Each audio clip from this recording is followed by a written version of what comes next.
సమాజాన్ని సిద్ధము చేద్దాము.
అదేవిధంగా జనసేన పార్టీ నియోజకవర్గ ఇన్ఛార్జ్ మన నర్సీపట్నం మండల మ్యాజిస్ట్రేట్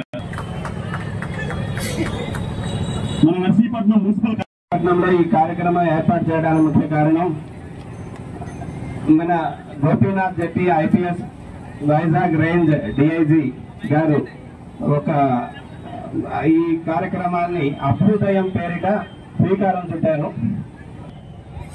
ప్రజలలో ఈ గంజాయి పట్ల ఇతర డ్రగ్స్ పట్ల అవగాహన కల్పించి మన డ్రగ్స్ రహిత సమాజాన్ని నిర్మించడానికి గాను ఈ కార్యక్రమం ఏర్పాటు చేయడం జరిగింది.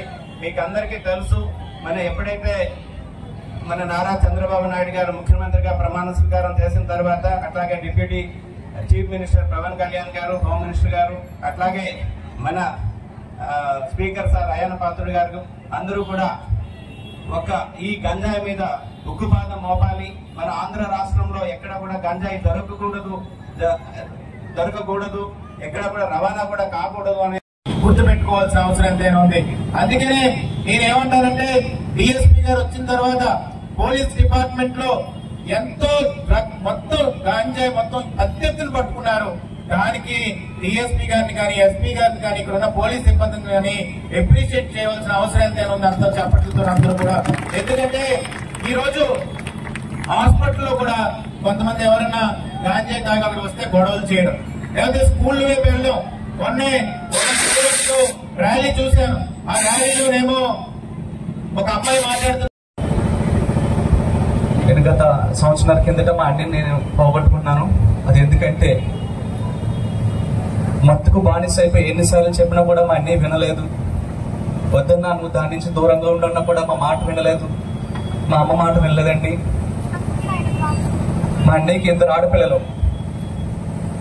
గత సంవత్సరం తర్వాత చనిపోయాడైనా.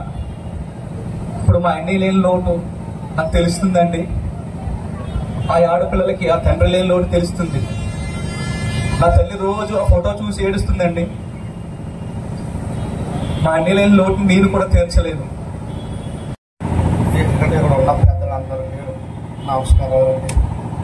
మా అబ్బాయి డిగ్రీ లాస్ట్ ఇయర్లో మరి ఎలా డ్రగ్స్ కావాలంటే ఎంతో మరి మేము కూడా చాలా సిగ్గుపడున్నానండి. ఎందుకంటే మాకులాగా ఎవరు కూడా అలా ఉండకూడదండి. మరి ఈ సభలో పోలీసు వారు కూడా, అలాగే మా నియోజకవర్గ సెంటర్లో కుటుంబం కొట్టుకొని అత్తగారు సాధించారు. అలాగే మా వార్డు కౌన్సిలర్లు మొదలయ్యారు అందరూ కూడా మరి ఎంతో సాగించి అయితే ఇక నేను విజయవాడలో కోరుకునేది ఏంటంటే ఏ దేశానికైనా యువశక్తి సమాజం మరియు దేశం అభివృద్ధిలో ముఖ్యమైన పాత్ర పోషిస్తుంది. సంఖ్యలో యువత మాదక ద్రవ్య రహిత భారతదేశ ప్రచారంలో చేరడం చాలా ముఖ్యం.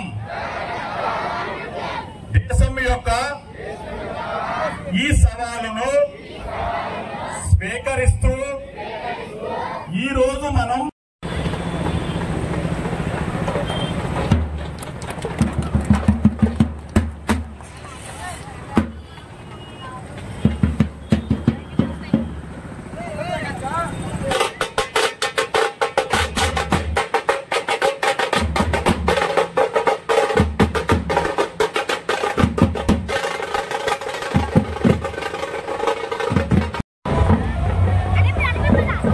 అందరికీ నమస్కారం. మన Visakhapatnam range DIG Shri Gopinath Jatti IPS గారి ఆలోచన మేరకు అభ్యుదయం అని చెప్పే ఒక కార్యక్రమాన్ని రూపొందించడం జరిగింది. ఇప్పుడు మనం ప్రస్తుతం ఫేస్ చేస్తున్న ఈ మాదక ద్రవ్యాలు ఎంత మన రాష్ట్రాన్నే కాదు మన ప్రాంతాన్నే కాదు దేశాన్ని అలాగే ప్రపంచాన్ని కూడా నాశనం చేస్తున్నాయి. ఈ డ్రగ్స్ రహిత సమాజాన్ని చేయడానికి గాను అందుకు గాను పోలీసుల తరపున ముందు సంకల్పం అనే కార్యక్రమం నిర్వహించడం జరిగింది. దాని తర్వాత ఇప్పుడు ఈ అభ్యుదయం పేరిట మన ఉత్తరాంధ్ర జిల్లాలన్నీ కూడా కవర్ చేయడానికి గాను ఒక సైకిల్ యాత్ర ప్రారంభించడం జరిగింది. మొన్న 12th మన హోమ్ మినిస్టర్ మేడం గారు వంగలపూడి అనిత మేడం గారు అలాగే రేంజ్ డిఐజీ గారు అనకాపల్లి జిల్లా ఎస్పీ తుహిన్ సిన్హా ఐపీఎస్ గారు ఆధ్వర్యంలో మన పాయకరావుపేట 12th స్టార్ట్ చేయడం జరిగింది. సైకిల్ ర్యాలీ తాలూకా ఉద్దేశం ఏంటంటే ప్రతి ఇంపార్టెంట్ విలేజ్